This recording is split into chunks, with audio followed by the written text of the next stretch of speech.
Eu estava sentada na sala de espera do consultório médico quando meu telefone tocou. Era a Angélica, minha única filha. Sua voz soava estranha, quase fria, quando ela disse: Mãe, amanhã estamos viajando para a Europa.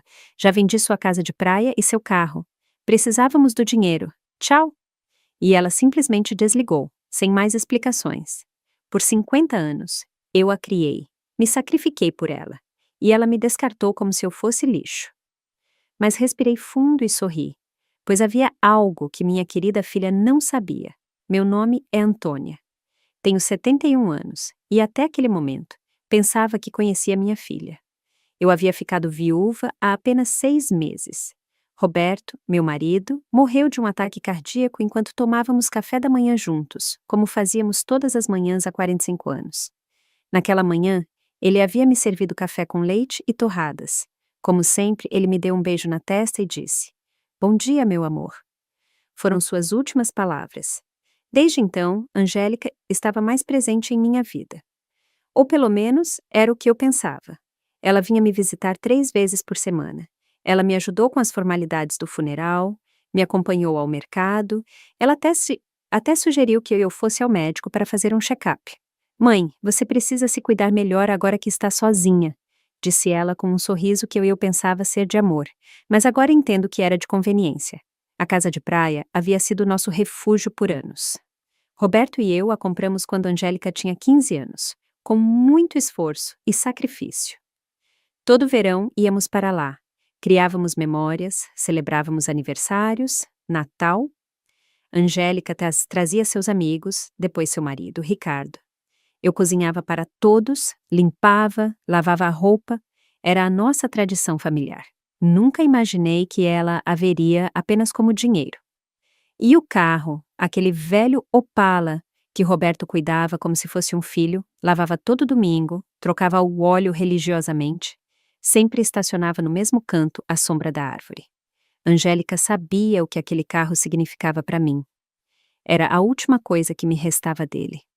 O cheiro dele ainda estava nos bancos.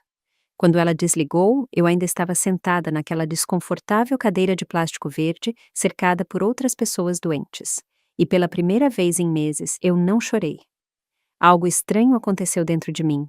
Uma calma que eu não sentia desde a morte de Roberto, pois naquele momento me lembrei de algo que havia esquecido completamente. 3 dias antes de sua morte, Roberto havia me dado um envelope. Antônia, guarde isso na sua cômoda. Se algo me acontecer, abra depois de um tempo, mas só quando se sentir pronta. Eu o havia guardado sem pensar muito. Depois do funeral, com tanta dor e tantas formalidades, eu simplesmente o esqueci. Mas lá estava ele, esperando por mim em casa. A enfermeira me chamou para uma sala de exames. O médico me examinou, disse que eu estava bem para a minha idade, que só precisava de mais descanso e alimentação. Eu assenti e sorri, mas meus pensamentos estavam em outro lugar. Eu estava pensando naquele envelope, na frieza na voz da Angélica, em como Ricardo provavelmente estava por trás de tudo. Ele nunca gostou de mim, sempre me via como um fardo. Saí do consultório e fui lentamente para o ponto de ônibus. Eu não tinha mais carro, segundo Angélica, mas enquanto esperava, não pude deixar de sorrir. Havia algo poético nisso. Minha filha pensava que havia me deixado sem nada. Mas o que ela não sabia era que Roberto, meu querido Roberto, sempre fora um homem previdente. O ônibus chegou e sentei-me à janela. Vi a cidade passar, as casas, as lojas, as pessoas correndo para lá e para cá, todas com suas próprias tragédias, seus próprios segredos. Eu também tinha os meus, e estava prestes a descobri-los. Quando cheguei em casa, fui direto para o meu quarto. Abri a cômoda e lá estava o envelope, exatamente onde eu o havia colocado. Minhas mãos tremeram levemente ao pegá-lo. Eu podia sentir que havia vários documentos dentro. Roberto havia escrito meu nome com sua caligrafia cuidadosa na frente. Sentei-me na cama que havíamos compartilhado por tantos anos e respirei fundo. Lá fora começava a escurecer e a casa se enchia daquelas sombras familiares que não me assustavam mais. Abri o envelope lentamente, como se estivesse desembrulhando um presente de aniversário. O que eu encontraria lá dentro mudaria tudo. O que encontrei naquele envelope me tirou o fôlego. Eram documentos jurídicos, escrituras, comprovantes bancários e uma carta manuscrita de Roberto. Meus olhos se encheram de lágrimas ao ler sua caligrafia familiar. Minha querida Antônia, se você está lendo isso, significa que não estou mais com você. Perdoe-me por não ter te contado tudo enquanto eu estava vivo, mas eu queria te proteger de preocupações. Em todos esses anos, eu investi nossas economias em imóveis e negócios. Não temos apenas a casa de praia, temos mais 6 imóveis, incluindo o prédio onde Angélica mora com Ricardo. Também temos participações em 3 empresas que valem mais do que você pode imaginar. Você é rica, meu amor. Você sempre foi rica, mas agora você também é no papel. Minhas mãos tremeram enquanto eu examinava os documentos. Eram escrituras de casas em diferentes bairros, um apartamento no centro, um pequeno hotel na costa e, de fato, o prédio de 20 andares onde minha filha morava. Roberto havia sido o proprietário silencioso nos últimos 10 anos, mas havia colocado tudo em nome de uma empresa que eu não conhecia. E, de acordo com os papéis, eu era a única herdeira dessa empresa. Havia também extratos de contas que eu nunca soube que existiam, números que pareciam irreais. Roberto havia sido motorista de ônibus por 40 anos, mas aparentemente também um investidor muito inteligente. Cada centavo que economizamos, cada sacrifício que fizemos, ele havia multiplicado em segredo, e eu nunca soube de nada. Na carta, Roberto explicou que havia mantido tudo em segredo porque não queria que eu me preocupasse com dinheiro, nem que Angélica soubesse de nossa verdadeira situação financeira. Você conhece nossa filha, Antônia? Se ela soubesse que temos tanto dinheiro, a atitude dela mudaria. Eu quero que ela nos ame pelo que somos, não pelo que temos. Que ironia. Nossa filha havia nos abandonado porque pensava que não tínhamos nada, quando na verdade tínhamos tudo. Naquela noite, não consegui dormir. Andei pela casa, tocando os móveis antigos, os ornamentos que Angélica sempre criticava como antiquados. Olhei as fotos de família na parede, especialmente aquela em que ela tinha 5 anos e estava sentada no colo de Roberto, rindo. Onde havia ido aquela criança doce, quando ela se tornou tão fria, tão calculista? No dia seguinte, o telefone tocou muito cedo. Era Angélica novamente. Sua voz soava diferente, mais suave, mas eu já havia aprendido a desconfiar dessa mudança de tom. Mãe, como você está? Eu queria te dizer que já transferimos o dinheiro da casa e do carro. Depositamos sua parte na sua conta. Não é muito, mas vai dar para você por alguns meses, enquanto procura algo menor. Minha parte? Perguntei com voz calma. Sim, mãe. Obviamente não queríamos te deixar sem nada. Te demos 30%. É justo, não é? Precisávamos do dinheiro para o investimento na Europa. Ricardo tem uma oportunidade de negócio incrível lá. 30% das minhas próprias coisas. Que generosidade. Entendi, filha. E quando vocês vão? Hoje à tarde. Já fizemos as malas. Ficaremos fora por pelo menos 6 meses. Talvez mais, se o negócio for bem. Mas não se preocupe, mãe. Quando voltarmos, te ajudaremos a encontrar um apartamento pequeno. Algo que se ajuste às suas necessidades. Às minhas necessidades. Como se ela soubesse quais eram as minhas necessidades. Tudo bem, Angélica. Boa viagem. Ah, mãe, eu sabia que você entenderia. Você sempre foi tão compreensiva. Nós te amamos muito. E ela desligou. Fiquei ali com o telefone na mão e, pela primeira vez em meses, eu ri. Eu ri como não fazia desde a morte de Roberto. A situação era tão absurda que era cômica. Minha filha havia me roubado, me expulsado da minha própria casa, me tratado com uma condescendência insuportável, e tudo isso para financiar uma aventura europeia que provavelmente seria um desastre. Mas o que mais me incomodava não era o dinheiro, era a facilidade com que ela havia me descartado. Anos da minha vida, dedicados a ela, cheios de sacrifício, amor incondicional, e ela me tirou da vida dela com um telefonema de 2 minutos. Isso doeu. Verifiquei minha conta bancária online. De fato, eles haviam depositado um valor que provavelmente lhes parecia generoso, mas para mim era uma piada. Eles haviam vendido a casa de praia muito abaixo do valor, provavelmente porque precisavam de dinheiro rápido, e o carro de Roberto eles haviam liquidado. Naquela tarde, da minha janela, vi Angélica e Ricardo carregarem malas em um táxi. Ele carregava 2 malas enormes. Ela carregava uma bolsa de viagem muito cara. Eu os vi rir, se beijar, fazer planos. Pareciam 2 adolescentes ansiosos por uma aventura. Eles nunca se viraram para a minha janela. Nunca se despediram. Quando o táxi partiu, sentei-me na cozinha com uma xícara de chá e os documentos de Roberto espalhados sobre a mesa. Eu tinha que tomar decisões. Eu poderia ter ligado para um advogado, exigido minhas propriedades de volta, recuperado tudo o que eles haviam me tirado. Mas algo me dizia que havia uma maneira melhor de lidar com isso. Uma maneira mais instrutiva. Liguei para Jonas, o advogado que havia cuidado dos assuntos de Roberto. Ele havia estado no funeral, me dado suas condolências, me dito para não hesitar em ligar se precisasse de algo. Bem, agora eu precisava dele. Dona Antônia, que bom ouvir a senhora. Como está? Bem, Jonas, preciso vê-lo com urgência. Encontrei alguns documentos de Roberto que não entendo muito bem. Claro, a senhora pode vir ao meu escritório amanhã de manhã. Estarei lá. Naquela noite, dormi profundamente pela primeira vez em meses. Sonhei com Roberto. Ele estava sentado em sua cadeira favorita, lendo o jornal como todas as manhãs. E quando me viu, ele sorriu e disse: "Já era hora, meu amor. Já era hora de você se defender." Acordei com uma sensação estranha. Não era exatamente felicidade, mas também não era a tristeza que eu sentia há tantos meses. Era algo parecido com determinação. Pela primeira vez, desde a morte de Roberto, eu tinha um objetivo claro. Eu recuperaria o que era meu, mas não da maneira que Angélica esperava. Na manhã seguinte, me arrumei com mais cuidado do que o habitual. Vesti meu vestido vinho, aquele que Roberto sempre dizia que me deixava elegante. Pentei o cabelo, passei um pouco de maquiagem e quando me olhei no espelho, vi uma mulher que não via há muito tempo. Vi uma mulher forte. O escritório de Jonas ficava no centro da cidade. Era um prédio antigo, mas elegante, com pisos de mármore e grandes janelas.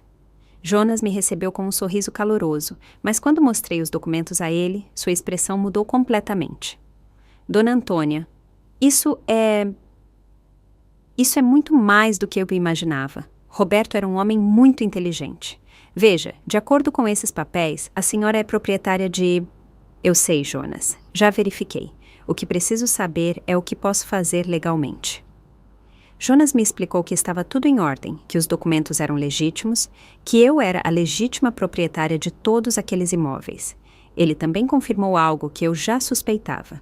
A venda da casa de praia havia sido ilegal, porque Angélica não tinha o direito de vendê-la. Podemos recuperar a casa imediatamente, Dona Antônia, e também podemos processar legalmente sua filha por fraude. Não, Jonas, não quero processar. Quero fazer isso de outra forma. Quero que tudo permaneça em segredo por enquanto. Você pode me ajudar? Jonas me olhou com curiosidade, mas assentiu. Claro, a senhora é minha cliente. O que precisa? Preciso que você recupere a casa de praia discretamente, que faça o necessário para reverter essa venda fraudulenta. E preciso que me ajude a assumir o controle real de todos os meus imóveis, especialmente do prédio onde minha filha mora. Entendo. Será um processo que levará algumas semanas, mas é perfeitamente viável. Perfeito. E Jonas, preciso que ninguém saiba que estou por trás disso, pelo menos por enquanto. Quando saí do escritório de Jonas, senti como se tivesse acordado de um sonho muito longo. Andei pelas ruas do centro, observando as pessoas, os prédios, a vida seguindo seu curso normal. Mas para mim, tudo havia mudado. Eu tinha um plano. As semanas seguintes foram as mais estranhas da minha vida. Oficialmente, eu era uma viúva pobre que havia sido abandonada pela filha, mas em segredo, eu era uma mulher rica que orquestrava silenciosamente a recuperação de sua fortuna. Jonas trabalhou eficientemente, e a cada poucos dias ele me ligava para me dar atualizações sobre o progresso das formalidades legais.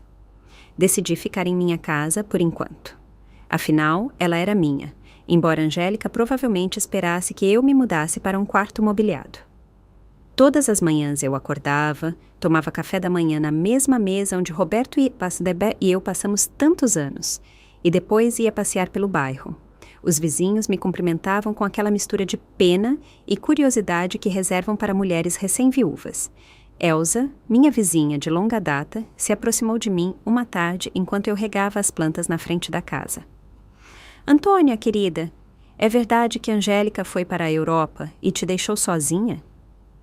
Sim, Elsa, ela foi com Ricardo. Eles têm planos de negócios por lá. E como você vai viver, minha filha?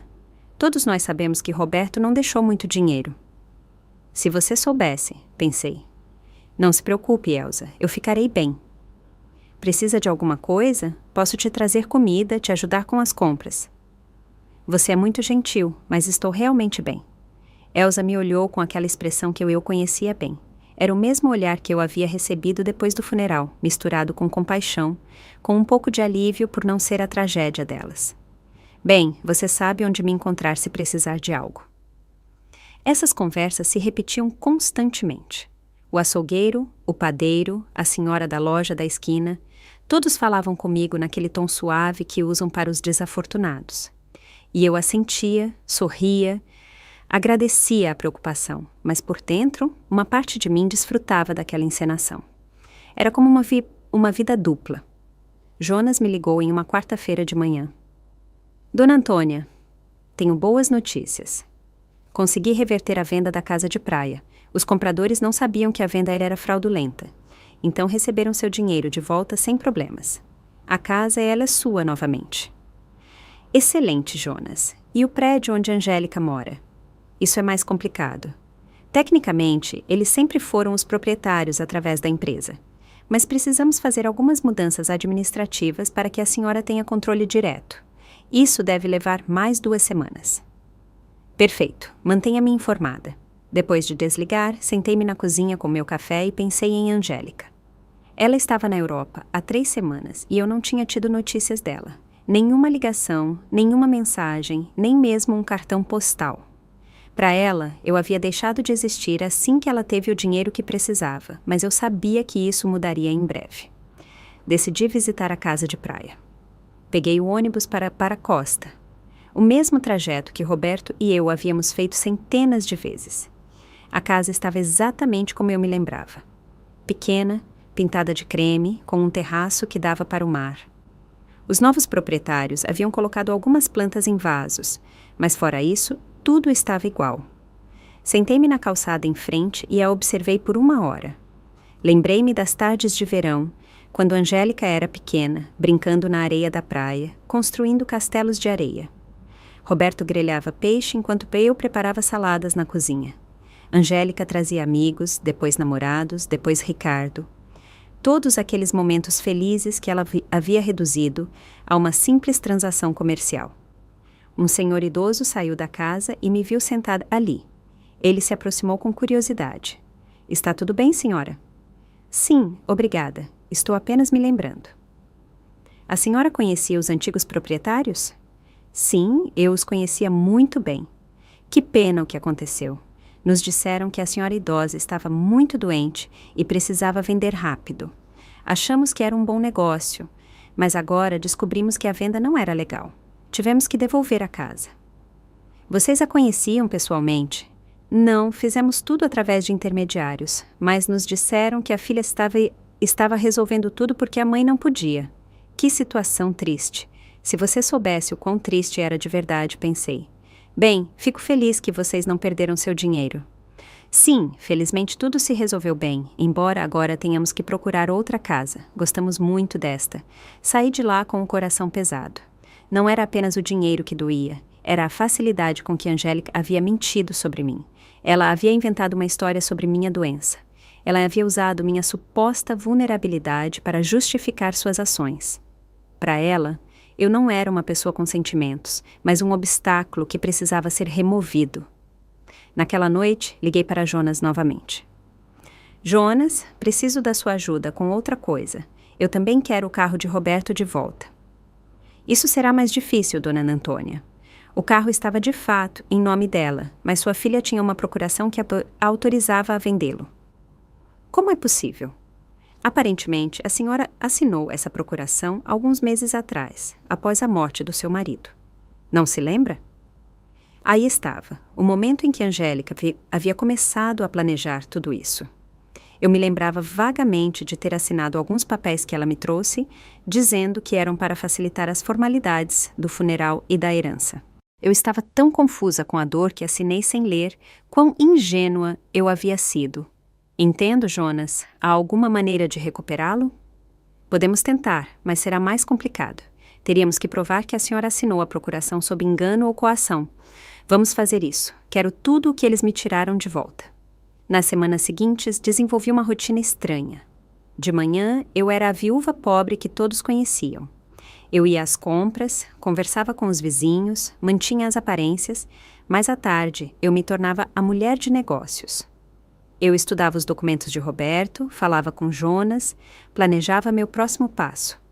Aprendi coisas sobre finanças que nunca pensei que precisaria. Descobri que Roberto havia sido muito mais inteligente do que eu pensava. Cada um de seus investimentos havia sido cuidadosamente calculado. O prédio onde Angélica morava, por exemplo, não era apenas rentável pelos aluguéis, mas também estava em uma área em rápida valorização. Descobri também que Ricardo, o marido de Angélica, tinha dívidas, muitas dívidas. Ele havia feito empréstimos e usado o apartamento onde moravam como garantia, sem saber que não era o verdadeiro proprietário. Se os bancos descobrissem, ele teria sérios problemas. Jonas me ligou em uma sexta-feira com notícias importantes.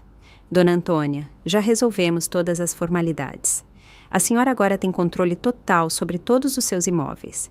Também consegui recuperar o carro de Roberto. O comprador acabou sendo um conhecido meu e quando expliquei a situação a ele, ele concordou em devolvê-lo por uma pequena compensação. Excelente trabalho, Jonas. Agora preciso da sua ajuda com mais uma coisa. Quero que você envie uma carta à minha filha. Que tipo de carta? Uma notificação de despejo. Houve silêncio do outro lado da linha. Dona Antônia, a senhora tem certeza de que quer fazer isso? Afinal, é sua filha. Jonas, minha filha me expulsou da minha própria casa com um telefonema de 2 minutos. Ela vendeu minhas coisas sem me perguntar. Ela me tratou como se eu fosse lixo. Agora, ela vai aprender que as ações têm consequências. Entendo. Eu só queria ter certeza de que a senhora considerou todas as implicações. Eu considerei, Jonas. Todas. Naquela noite, não consegui dormir. Fiquei acordada, imaginando o rosto de Angélica ao ler a carta. A confusão inicial, depois a incredulidade, depois o pânico. Ela provavelmente pensaria que era um erro, que alguém estava tentando enganá-la. Mas quando ligasse para verificar, descobriria que tudo era perfeitamente legal. No dia seguinte, como se estivesse esperando minha ligação, o telefone tocou às 8 da manhã. Era Angélica, e sua voz soava desesperada. Mãe, preciso falar com você com urgência. Bom dia, filha. Como foi a Europa? Mãe, não tenho tempo para isso agora. Recebi uma carta muito estranha ontem. Diz que tenho que desocupar meu apartamento em 30 dias. Isso deve ser um erro. Ou você sabe de algo sobre isso? Uma notificação de despejo? Que estranho. De quem? De uma empresa que nunca ouvi falar. Chama-se Espere. Deixe-me procurar a carta. Investimentos Roberto S.A. Você conhece essa empresa? Roberto havia usado seu próprio nome para a empresa. Que poético. Não, filha, nunca ouvi esse nome. Você tem certeza de que a carta é real? É o que eu quero descobrir. Mãe, preciso da sua ajuda. Não sei o que fazer. Ricardo me deixou na Europa, foi embora com outra mulher e agora volto para isso aqui. Não entendo o que está acontecendo. Aí estava a confirmação. Ricardo havia deixado, provavelmente quando o dinheiro acabou ou quando percebeu que os problemas legais em casa eram mais sérios do que ele pensava. Pobre Angélica, ela havia sacrificado sua família por um homem que não valia nada. Sinto muito, filha. Onde você está agora? Estou no apartamento, mas não sei por quanto tempo. Mãe, posso ir te visitar? Preciso falar com alguém. Não tenho mais ninguém. A ironia era perfeita. Agora que ela havia perdido o homem por quem ela me deixou, ela se lembrou que tinha uma mãe. Claro, filha. Venha quando quiser. Estou indo agora. Desliguei e me olhei no espelho. Eu tinha que estar perfeita para aquela encenação. Vesti meu vestido cinza mais conservador, prendi o cabelo em um coque simples e pratiquei minha expressão de mãe preocupada, mas resignada. Quando Angélica chegasse, ela veria exatamente o que esperava. Uma viúva pobre e vulnerável que havia sido abandonada pela própria filha. Angélica chegou 1 hora depois. Quando abri a porta, fiquei surpresa com o quão mal ela parecia. Ela havia emagrecido, tinha olheiras profundas e suas roupas caras pareciam amassadas e negligenciadas. Seus olhos estavam vermelhos de tanto chorar. "Mãe", disse ela, e por um momento pensei que ela me abraçaria, mas ela parou, como se de repente se lembrasse de como as coisas haviam terminado entre nós. "Entre, filha. Quer um café?" "Sim, por favor." Sentamos na cozinha, na mesma mesa onde eu havia lido os documentos de Roberto semanas antes. Angélica parecia pequena naquela cadeira, perdida como quando criança, quando vinha me contar sobre seus problemas na escola. "Mãe, sinto muito pela forma como fui embora. Sei que não me comportei bem com você." "Está tudo bem, filha." "Não, não está. Eu te tratei mal, te disse coisas horríveis, e agora sua voz quebrou. Agora não tenho mais ninguém." "O que aconteceu com Ricardo?" "Ele fugiu com uma garçonete de um hotel em Paris, uma menina de 25 anos. Acontece que nunca houve um negócio na Europa. Tudo era uma mentira. Ele só queria fugir das dívidas aqui e usou o dinheiro da venda da sua casa para financiar a aventura dele." "Todas as dívidas?" "Sim, mãe, muitas dívidas. Parece que ele havia feito empréstimos por anos, usando o apartamento onde morávamos como garantia. Mas agora descubro que ele não era o proprietário do apartamento." "Como é possível?" Aí estava a minha chance. "Não sei, filha." "Filha, assuntos imobiliários são muito complicados. O problema é que os bancos agora estão me perseguindo por causa das dívidas dele. Eles dizem que, como éramos casados, eu também sou responsável. E, além disso, essa notificação de despejo. Mãe, não sei o que fazer. Não tenho dinheiro, não tenho emprego, não tenho onde morar." Ela começou a chorar. Lágrimas verdadeiras, desespero genuíno. E por um momento, meu coração de mãe amoleceu. Eu queria abraçá-la, confortá-la, dizer que tudo ficaria bem, mas então me lembrei da frieza em sua voz quando ela me ligou do médico, da facilidade com que ela havia me descartado, da maneira como ela havia falado comigo, como se eu fosse um fardo. "Você falou com um advogado sobre a carta?" "Não tenho dinheiro para um advogado, mãe. Gastamos todo o dinheiro na Europa. Ricardo levou o pouco que restava quando foi embora com aquela mulher." "E o que você vai fazer?" "Não sei. Pensei que talvez eu pudesse ficar com você por um tempo, só até eu conseguir um emprego e encontrar um apartamento pequeno para morar." Aí estava até a pergunta que eu estava esperando. Depois de me expulsar da minha própria casa, depois de vender minhas coisas, depois de me tratar como lixo, agora ela queria que eu a salvasse. Ela queria que a viúva pobre que ela havia criado a salvasse das consequências de suas próprias ações. "Claro, filha, esta sempre será sua casa." Angélica me olhou surpresa, como se não esperasse que fosse tão fácil. "Sério, mãe, depois de tudo o que aconteceu?" "Você é minha filha, Angélica. Isso nunca vai mudar." Ela se levantou e me abraçou desta vez. Foi um abraço desesperado de alguém que está se afogando e se agarra à única coisa que encontra. Eu a abracei também, mas não com o amor incondicional de antes. Agora havia cálculo em meu abraço, estratégia. "Obrigada, mãe. Prometo que vou encontrar um emprego em breve. Não serei um fardo. Não se preocupe agora. Descanse, se recupere e depois veremos quais são as suas opções." Angélica foi naquela tarde buscar algumas coisas em seu apartamento. Fiquei na cozinha, pensando em como havia sido fácil. Ela havia vindo até mim exatamente como eu havia planejado. Quebrada, desesperada, sem opções. E o melhor de tudo era que ela não suspeitava de nada. Para ela, eu ainda era a mãe pobre e abandonada que precisava de sua pena. Mas essa era apenas a primeira parte do meu plano. Deixá-la morar comigo me daria a oportunidade perfeita para a próxima fase. Eu a deixaria se acomodar, se sentir segura, acreditar que havia encontrado refúgio em minha casa. E então, quando ela menos esperasse, eu lhe mostraria a diferença entre pobreza por escolha e pobreza por consequência. Naquela noite, liguei para Jonas. "Jonas, preciso que você faça mais uma coisa por mim." "Diga, dona Antônia." "Quero que você investigue as dívidas de Ricardo. Quero saber exatamente quanto ele deve a quem e quais são as opções legais que tenho para separá-las da minha filha. Isso levará tempo, mas é viável. Perfeito. E Jonas, quero que mantenha isso em absoluto segredo.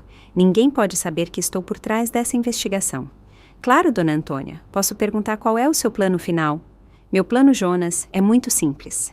Vou salvar minha filha, mas primeiro ela precisa entender o que realmente significa chegar ao fundo do poço. Quando desliguei, servi-me uma taça de vinho que Roberto havia guardado para ocasiões especiais. Fazia muito tempo que eu não tinha uma ocasião tão especial como esta. O jogo havia começado e pela primeira vez em meses eu tinha todas as boas cartas na mão. Angélica se mudou para minha casa no dia seguinte.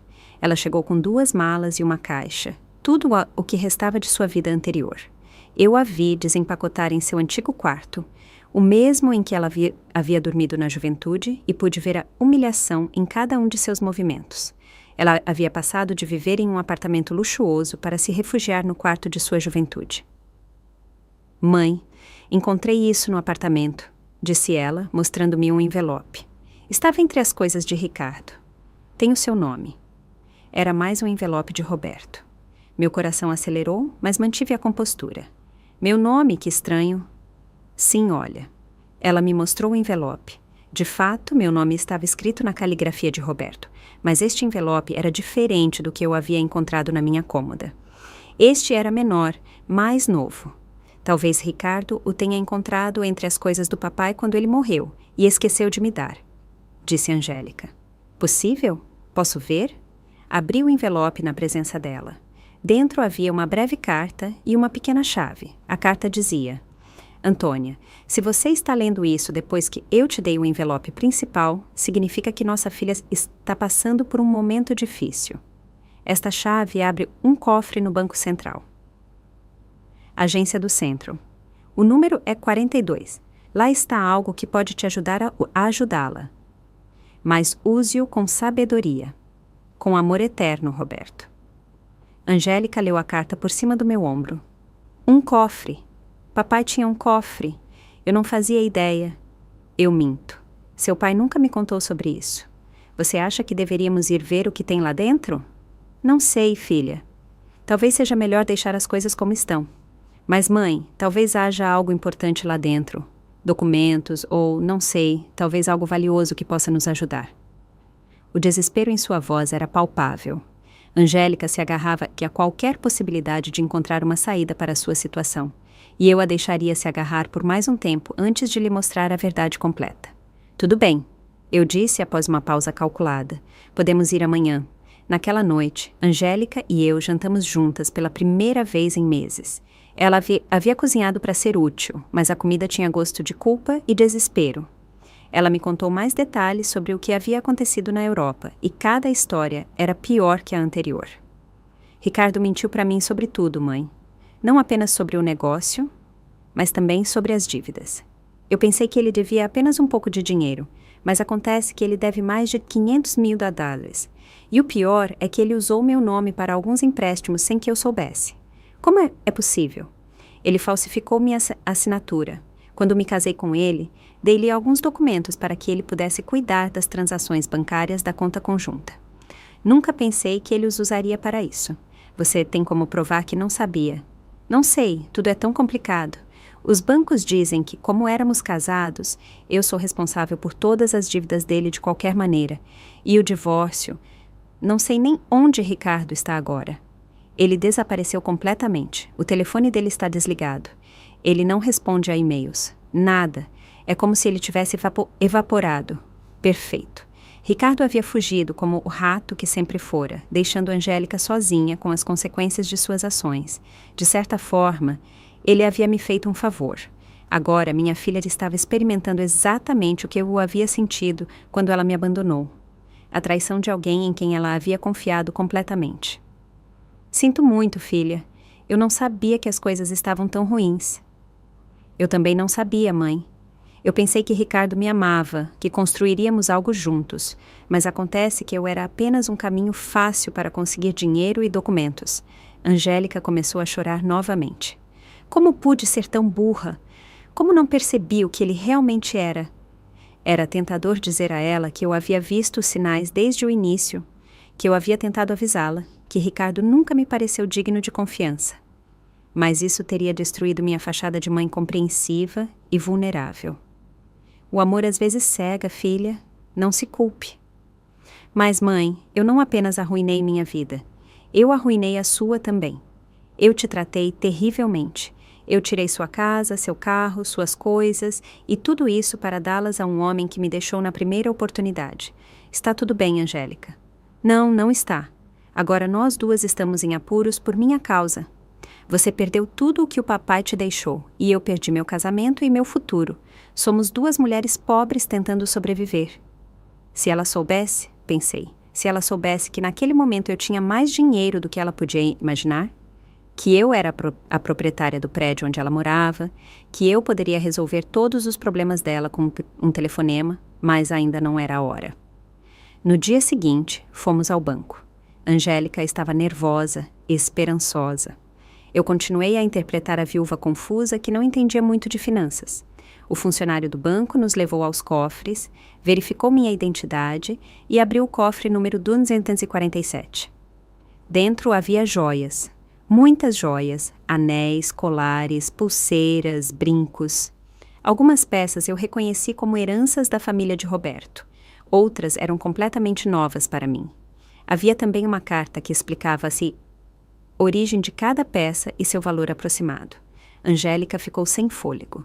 Mãe, isso deve valer uma fortuna. Você acha?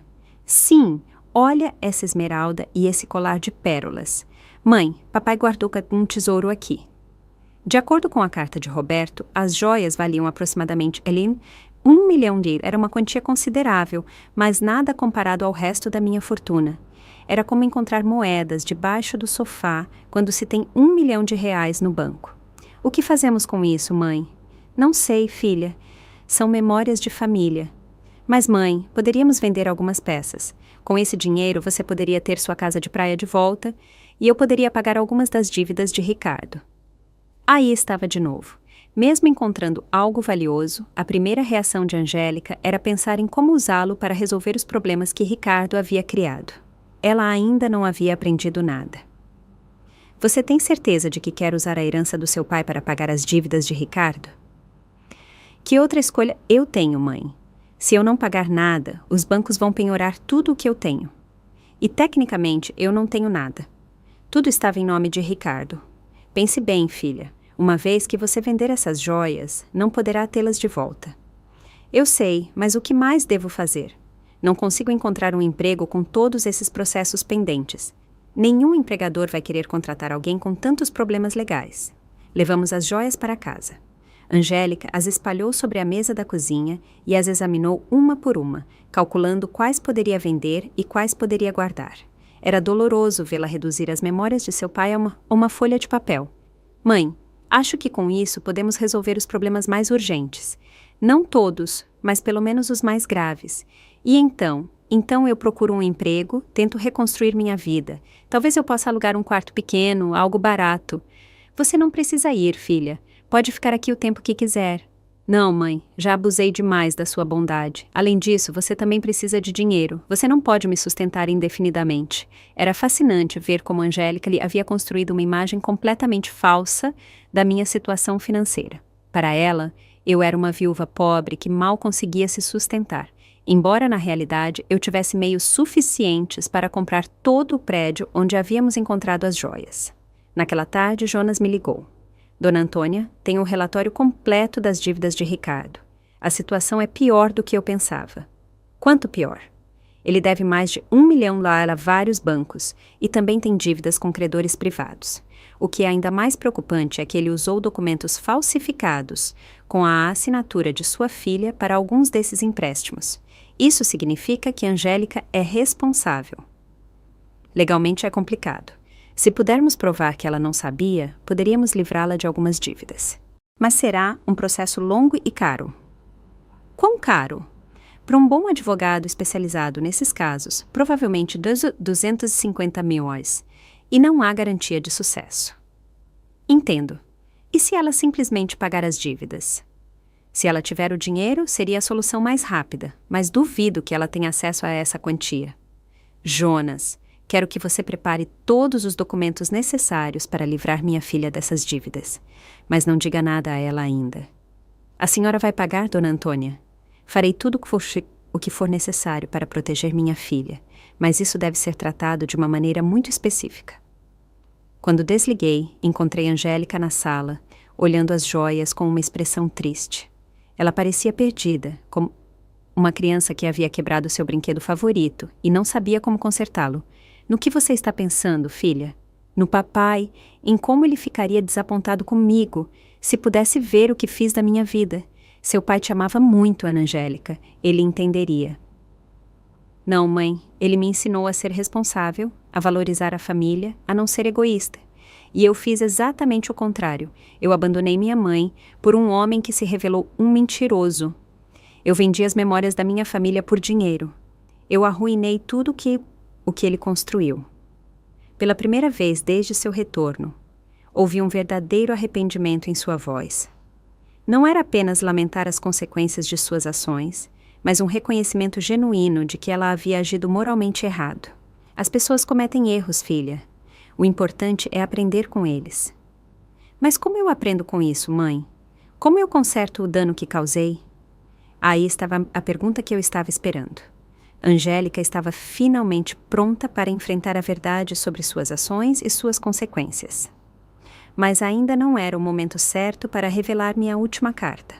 Primeiro, eu tinha que deixá-la chegar ao fundo do poço. Os dias seguintes foram cruciais para o meu plano. Angélica decidiu vender a maioria das joias, mantendo apenas o anel de noivado que Roberto havia me dado e um pequeno colar que pertencia à sua avó. Eu a vi se preparar para ir aos joalheiros, pesquisar preços, negociar com os compradores. Era doloroso vê-la reduzir décadas de história familiar a transações comerciais, mas necessário para que ela entendesse o verdadeiro peso de suas decisões. Mãe, consegui 900 reais pelas joias, disse ela uma tarde, contando as notas na mesa da cozinha. É menos do que eu esperava, mas é o suficiente para pagar as dívidas mais urgentes. Você tem certeza de que quer fazer isso? Não tenho escolha. Se eu não pagar algo em breve, eles vão penhorar tudo. Até esta casa pode estar em perigo se provarem que tenho alguma ligação legal com os imóveis. Quão irônica era a situação. Angélica estava preocupada em perder uma casa que era minha, pagando dívidas de um homem que a havia abandonado, com dinheiro de joias que pertenciam ao mesmo homem que havia criado a fortuna que poderia salvá-la. E como você vai decidir quais dívidas pagar primeiro? Falei com uma consultora financeira gratuita no banco. Ela disse para priorizar as dívidas que têm garantia real, porque são as que envolvem imóveis ou podem causar penhoras imediatas. Angélica havia amadurecido muito nessas poucas semanas. A mulher que havia vendido minhas coisas, sem me consultar, agora examinava cuidadosamente cada decisão financeira. O sofrimento a havia tornado mais responsável, mas também mais frágil. Naquela noite, enquanto ela organizava os documentos de dívida na mesa, recebi uma ligação de Jonas. Dona Antônia, tenho notícias importantes. Localizamos Ricardo. Onde ele está? Em Paris, como sua filha suspeitava, mas aqui está o interessante. Ele está tentando obter uma autorização de residência francesa através de um casamento de fachada com essa jovem que sua filha mencionou. Um casamento de fachada? Sim, aparentemente a moça precisa de documentos. E ele precisa de uma maneira de ficar na Europa sem ser deportado. Mas o mais importante é que encontramos provas de que ele falsificou intencionalmente os documentos de sua filha com a intenção de fugir do país. Isso significa que Angélica pode ser liberada das dívidas. Com essas provas, sim, podemos provar fraude e coação. Sua filha não teria que pagar nada do que Ricardo fez pelas costas dela. Era perfeito. Eu tinha a maneira de livrar Angélica legalmente de todas as suas dívidas, sem que ela suspeitasse que eu tinha o dinheiro para fazê-lo. Jonas, quero que você inicie o processo legal imediatamente. Devo dizer à sua filha? Não, quero que o processo esteja completamente concluído antes de dizer qualquer coisa a ela. Não quero dar-lhe falsas esperanças. Entendeu? Isso levará cerca de 3 semanas, talvez um mês. Perfeito. Quando desliguei, Angélica me olhou com curiosidade. Quem era, mãe? Uma senhora que perguntou pela Dona Marisa, a vizinha da esquina. Ela discou errado. Mentir havia se tornado fácil. A cada dia que passava, eu me sentia mais confortável com essa vida dupla que eu levava. Por um lado, eu era a mãe pobre e abandonada que Angélica pensava que eu era. Por outro lado, eu era uma mulher rica que orquestrava silenciosamente a salvação e a educação de sua filha. Nas 2 semanas seguintes, vi Angélica lutar com decisões que ela nunca se havia tido que tomar antes. Como esticar o dinheiro para a comida, como negociar com credores, como procurar emprego quando o crédito está arruinado. Era uma educação cruel, mas necessária. Mãe, hoje tive 3 entrevistas de emprego. Ela me contou uma tarde, chegando em casa exausta, com os pés inchados e o rosto cansado. Em 2, disseram que não podiam me contratar por causa dos processos pendentes. Na terceira, me ofereceram um emprego de meio período como faxineira de escritório para as noites. Você vai aceitar? Não tenho escolha. Paga muito pouco, mas é melhor do que nada. E posso trabalhar à noite para continuar procurando algo melhor durante o dia. Minha filha, que havia levado uma vida confortável por mais de 40 anos, se preparando para limpar escritórios à noite, partiu meu coração, mas também me encheu de orgulho. Finalmente, ela estava enfrentando a realidade, sem esperar que outra pessoa resolvesse seus problemas. Você tem certeza de que pode lidar com tanto trabalho físico? Vou ter que aprender. Não posso mais ser um fardo para você, mãe. Já é o suficiente você me deixar morar aqui de graça. Esta é a sua casa, Angélica. Não, mãe, esta é a sua casa. E eu estou aqui por sua generosidade, mas não vou abusar disso para sempre. Uma noite, enquanto Angélica estava em seu primeiro turno de limpeza, Elsa veio me visitar. Ela sentou-se comigo na cozinha, tomou chá e olhou as fotos de família que adornavam as paredes. Antônia, preciso te perguntar uma coisa. Você sabia que Angélica voltaria nessas circunstâncias? O que você quer dizer? Quando ela foi embora, ela parecia tão confiante, tão arrogante. Ela falava da grande vida que teria na Europa, de como Ricardo era bem-sucedido. E agora ela volta completamente destruída, trabalhando como faxineira, morando com você de novo. A vida dá muitas voltas, Elsa. Sim, mas há mais. Eu observei Angélica esses dias e ela parece diferente.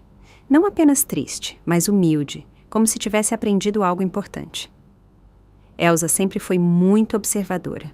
O que você acha que ela aprendeu? Acho que ela aprendeu o valor das coisas que dava como certas, como ter uma mãe que a ama incondicionalmente. Talvez, Antônia. Posso te dizer uma coisa? Quando Angélica foi embora e te tratou tão mal, muitos de nós pensamos que você nunca a perdoaria. Mas aqui está você de novo, cuidando dela, dando-lhe um lar quando ela não tem para onde ir. Ela é minha filha, Elsa.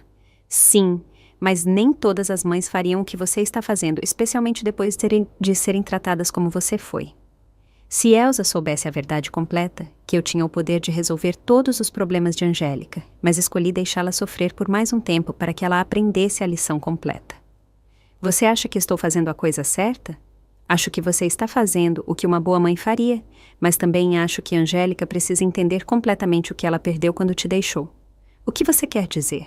Acho que ela precisa te valorizar, não apenas como a mãe que a salva quando está em apuros, mas como a mulher forte que construiu uma vida estável por 45 anos. Ela precisa te respeitar, não apenas precisar de você. Elsa havia acertado em cheio. Esse era exatamente o ponto de todo o meu plano. Eu não queria que Angélica voltasse para mim por desespero. Eu queria que ela voltasse por respeito genuíno e amor maduro. E como você acha que isso pode acontecer? Acho que já está acontecendo. Eu a vi esses dias, Antônia. A maneira como ela fala com você agora é completamente diferente. Ela não é mais a filha que te dá ordens ou te trata como um fardo. Agora, ela é uma mulher adulta que é genuinamente grata por ter uma mãe como você. Naquela noite, quando Angélica voltou do trabalho, eu a vi chegar cansada, mas com uma nova dignidade. Ela havia ganhado aqueles poucos reais com seu próprio esforço, e isso significava algo para ela. Como foi seu primeiro dia? Difícil, mas não tão ruim quanto eu pensava. As outras senhoras que trabalham lá me ajudaram muito. Uma delas, Dona Maria, me mostrou os truques de como limpar de forma mais eficiente. Dona Maria, sim, ela tem 60 anos e limpa escritórios há 20 anos. Ela me contou que começou depois que o marido a deixou com 3 filhos pequenos. Ela diz que não é o emprego dos sonhos dela, mas lhe deu independência e dignidade. Parece uma mulher sábia. É sim, ela me disse algo que me fez pensar muito. O que ela te disse? Ela disse que há 2 tipos de pessoas que acabam fazendo esse trabalho. Aquelas que estão lá porque não tiveram oportunidades e aquelas que estão lá porque arruinaram as oportunidades que tiveram. Ela me perguntou a qual grupo eu pertencia. E o que você respondeu? Eu disse a ela a verdade, que eu tive todas as oportunidades do mundo. Uma família que me amava, um lar estável, uma herança, e que eu arruinei tudo seguindo um homem que não valia nada. O que ela disse? Ela riu e disse: "Bem, minha filha, então pelo menos você sabe exatamente por que está aqui. Isso te coloca um passo à frente da maioria das pessoas." Angélica serviu-se um copo de água e sentou-se comigo à mesa. "Mãe, quero que você saiba de uma coisa. Esses dias foram os mais difíceis da minha vida, mas também os mais importantes." "Por quê?" "Porque finalmente entendo o que realmente importa. Não é dinheiro, não é viver no apartamento mais luxuoso, não é impressionar as pessoas, é ter pessoas que realmente te amam, que estão lá quando tudo desmorona." "Angélica, não! Deixe-me terminar. Você tem todo o direito de me odiar pelo que fiz com você. Eu te deixei quando você mais precisava de mim. Eu tirei tudo o que o papai te deixou. Eu te tratei como se você fosse lixo. E agora estou aqui de novo, esperando que você me perdoe e cuide de mim." "Eu já te perdoei, filha, mas ainda não me perdoei, e não o farei até que eu prove que realmente mudei, que aprendi com meus erros." Jonas me ligou na manhã seguinte. "Dona Antônia, tenho excelentes notícias. O processo legal está quase concluído. Podemos livrar sua filha de todas as dívidas de Ricardo." Era o momento. Depois de semanas observando Angélica lutar, trabalhar e refletir sobre seus erros, finalmente havia chegado o momento de mostrar a ela que ela nunca estivera sozinha, que ela sempre teve alguém que silenciosamente cuidava dela. "Jonas, quero que você organize uma reunião. É hora de minha filha saber a verdade completa." Jonas organizou a reunião para amanhã de sexta-feira em seu escritório. Eu disse a Angélica que havia marcado uma consulta com um advogado que poderia ajudá-la com seus problemas legais, mas não expliquei os detalhes. Ela concordou em vir, embora estivesse nervosa com o custo da consulta. "Mãe, não tenho dinheiro para pagar um advogado. Mal dá para as despesas básicas." "Não se preocupe agora, filha. Vamos ouvir o que ele tem a dizer." Chegamos ao escritório de Jonas pontualmente. Angélica havia vestido suas melhores roupas, que agora estavam um pouco largas em seu corpo mais magro. Ela estava nervosa, brincando com as mãos, esperando apenas mais uma má notícia em sua lista interminável de problemas. Jonas nos recebeu com seu habitual sorriso profissional. "Dona Antônia, senhorita Angélica, obrigado por virem." "Obrigada por nos receber", respondeu Angélica, "embora eu deva avisá-lo que minha situação financeira é muito complicada e provavelmente não poderei pagar honorários altos." "É exatamente sobre isso que vamos conversar", disse Jonas, trocando um olhar comigo. "Mas primeiro, a senhora precisa revisar esses documentos." Jonas entregou a Angélica uma pasta grossa. Ela a abriu e começou a ler. Sua expressão mudou gradualmente de confusão para surpresa. "Não entendo. Esses documentos dizem que Ricardo falsificou minha assinatura, que há provas de fraude, que não sou responsável pelas dívidas." "É isso mesmo. Investigamos o caso dela nas últimas semanas. Encontramos provas suficientes para mostrar que ela foi vítima de fraude de identidade." "Mas como é possível? Quem pagou por essa investigação? Eu não tenho dinheiro para isso." Jonas olhou para mim. Era o meu momento. "Angélica, há algo que preciso te contar." "O quê, mãe?" Respirei fundo. Depois de semanas de atuação, eu finalmente revelaria a verdade. "Seu pai me deixou mais do que você sabia. Muito mais." "O que você quer dizer?" "Jonas, mostre a ela os outros documentos." Jonas puxou uma segunda pasta e a entregou a Angélica. Desta vez, eram as escrituras de propriedade, os extratos bancários, os certificados de investimento, toda a fortuna que Roberto havia construído em segredo. Angélica leu em silêncio por vários minutos. Seu rosto passou por uma gama completa de emoções: confusão, incredulidade, choque e, finalmente, compreensão. "Mãe, Aqui diz que você é proprietária do prédio onde eu morava. Sim. E que você tem outros imóveis, contas bancárias, investimentos? Sim. Isso significa que quando eu vendi a casa de praia, era minha casa, e a venda foi fraudulenta. Eu já a recuperei. Angélica olhou para os papéis, tentando processar a informação. Há quanto tempo você sabia disso? Desde o dia em que você me ligou do médico. Você sabia de tudo isso quando voltei da Europa e pedi ajuda? Sim. Você sabia que poderia resolver todos os meus problemas quando me via chorar todas as noites? Sim. Houve um longo e tenso silêncio. Angélica fechou as pastas e me olhou diretamente nos olhos. Por quê, mãe? Por que você me deixou sofrer se poderia ter me ajudado? Essa era a pergunta que eu esperava há semanas. Porque você precisava aprender algo que não poderia aprender de outra forma. O quê?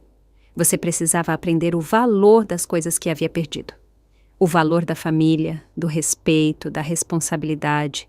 Quando você me deixou, você não me tirou apenas dinheiro. Foi dignidade, foi amor, foi confiança.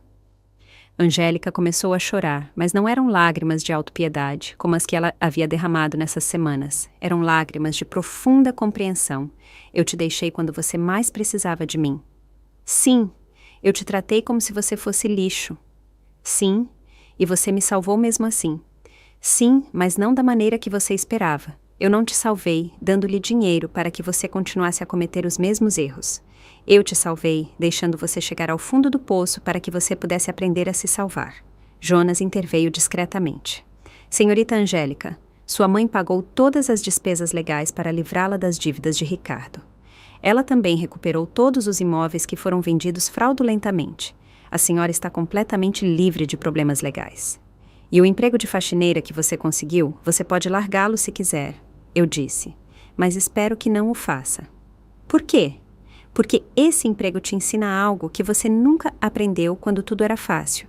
Ele te ensina o valor do próprio esforço, a dignidade do trabalho honesto, a importância de valorizar cada centavo ganho.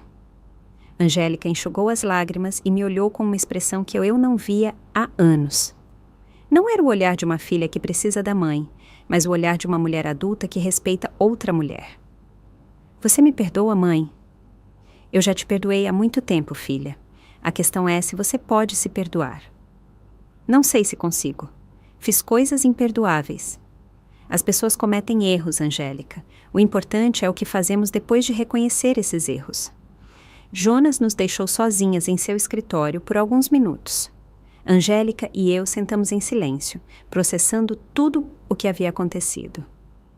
Mãe, quero que você saiba de uma coisa. Mesmo que você não tivesse todo esse dinheiro, mesmo que você fosse realmente a viúva pobre que eu pensava que você era, eu teria aprendido a mesma lição. Que lição? Que não há nada mais valioso do que ter alguém que te ama incondicionalmente. Nessas semanas, a única coisa que me manteve viva foi a certeza de que eu tinha um lar com você, que não importa o quanto eu tivesse arruinado minha vida, você ainda era minha mãe. Isso nunca vai mudar, Angélica. Eu sei, mas também sei que nunca mais poderei dar esse amor como certo. Preciso merecê-lo todos os dias, com respeito, com gratidão, com ações, não apenas com palavras. Saímos do escritório de Jonas com um relacionamento completamente novo. Não éramos mais mãe e filha ligadas por sangue e hábito. Éramos duas mulheres adultas que haviam se escolhido mutuamente depois de passar pelo teste mais difícil possível. As semanas seguintes foram semanas de reconstrução, mas não do tipo que Angélica esperava. Embora ela agora soubesse que eu tinha meios suficientes para resolver todos os seus problemas, ela decidiu manter seu emprego noturno de limpeza. Mãe, preciso terminar o que comecei, disse ela uma tarde, enquanto se arrumava para o trabalho. Não posso simplesmente voltar a uma vida confortável como se nada tivesse acontecido. Você tem certeza? Você não precisa se punir para sempre. Não é uma punição, é uma maneira de me lembrar de quem eu era e de quem eu quero ser agora. Eu a vi vestir seu uniforme de trabalho, algo impensável há alguns meses, quando ela vivia no apartamento luxuoso com Ricardo, mas havia algo diferente em sua postura, na maneira como ela se movia. Ela não era mais a mulher quebrada que havia chegado à minha porta chorando. Ela era alguém que havia encontrado dignidade no trabalho honesto. Elsa veio me visitar naquela tarde, como fazia a cada poucos dias desde o retorno de Angélica. Antônia, preciso confessar uma coisa, disse ela, enquanto se servia uma segunda xícara de chá. No começo, eu pensei que você tinha sido muito cruel com a Angélica. E o que você pensa agora? Agora eu penso que você foi a mãe mais sábia que já conheci. Olhe para sua filha, olhe para ela. Era realmente verdade. A Angélica que estudava para suas provas na sala de estar era completamente diferente daquela que havia ido para a Europa meses antes. Essa Angélica tinha uma serenidade interior, uma autoconfiança baseada em suas próprias conquistas, não em posses materiais. Você sabia que eu vi a Angélica no mercado ontem, comprando vegetais para uma família que ela ajuda através do trabalho dela? Ela não havia me contado, e quando perguntei por que ela estava usando seu próprio dinheiro em vez do orçamento do governo, ela disse que algumas coisas não podem ser medidas em orçamentos oficiais. Naquela noite, Angélica e eu jantamos na varanda, algo que havíamos transformado em tradição. Era o nosso momento de conversar sobre o dia, planejar o futuro e simplesmente desfrutar da companhia uma da outra. Mãe, recebi uma carta muito estranha hoje, disse ela, enquanto cortava sua salada. De quem? Do Ricardo. Meus músculos se tensionaram. Ricardo, ele te escreveu de onde? Da prisão na França. Aparentemente, ele foi condenado a 2 anos por fraude matrimonial. A carta diz que ele se arrepende de tudo o que fez, que ele quer pedir perdão. E como você se sente sobre isso? Honestamente, não sinto nada, nem raiva, nem tristeza, nem desejo de vingança. É como se essa parte da minha vida tivesse acontecido há décadas, não meses. Você vai responder a ele? Não, não porque eu o odeie, mas porque não há nada a dizer. A Angélica que se casou com ele não existe mais. Essa Angélica não tem nada para conversar com ele. Fiquei impressionada com a maturidade em sua voz. A mulher que estava sentada à minha frente havia desenvolvido uma força interior que vinha de ter chegado ao fundo do poço e se reerguido. Você sabe o que toda essa experiência me ensinou, mãe? O quê? Que o verdadeiro amor não é aquele que te diz o que você quer ouvir. O verdadeiro amor é aquele que te ensina o que você precisa aprender, mesmo que doa. É uma lição difícil, sim, mas necessária. Ricardo me disse o que eu queria ouvir. Ele me fez sentir especial. Ele me convenceu de que eu merecia uma vida de luxo, sem esforço. Você me ensinou que a verdadeira riqueza vem do trabalho, do respeito e dos relacionamentos genuínos. Naquela noite, depois que Angélica foi para seu quarto estudar, sentei-me sozinha na varanda, olhando as estrelas e pensando em Roberto. Eu havia prometido a ele que cuidaria de nossa filha, e finalmente senti que havia cumprido essa promessa da maneira certa. Eu não cuidei dela dando-lhe dinheiro quando ela precisava. Eu cuidei dela, ensinando-a a se cuidar. Eu não a salvei resolvendo seus problemas. Eu a salvei permitindo que ela os resolvesse sozinha. No dia seguinte era domingo, e havíamos planejado visitar a casa de praia juntas pela primeira vez desde sua recuperação. Angélica não havia querido ir antes, dizendo que precisava de tempo para processar tudo o que havia acontecido. Você está pronta? Perguntei a ela, enquanto entrávamos no carro. Acho que sim. A viagem foi silenciosa, mas agradável. Quando chegamos, Angélica ficou um momento no carro, olhando a casa onde havíamos passado tantas férias em família. Parece exatamente igual, disse ela finalmente. Algumas coisas não mudam, mas outras sim. Eu não sou mais a mesma pessoa que vendeu esta casa. Entramos juntas. A casa estava limpa e arrumada, exatamente como Roberto e eu a mantivemos por anos. Angélica passou por cada quarto, tocou os móveis, olhou as fotos de família que pendiam nas paredes. Mãe, quero pedir desculpas. Você já pediu desculpas, filha? Não, quero pedir desculpas especificamente por esta casa. Não apenas pela venda, mas por reduzir todas as nossas memórias de família a uma transação comercial. Já está perdoado. Esta casa representa 40 anos de férias em família, aniversários, natais. Papai construiu este terraço com as próprias mãos.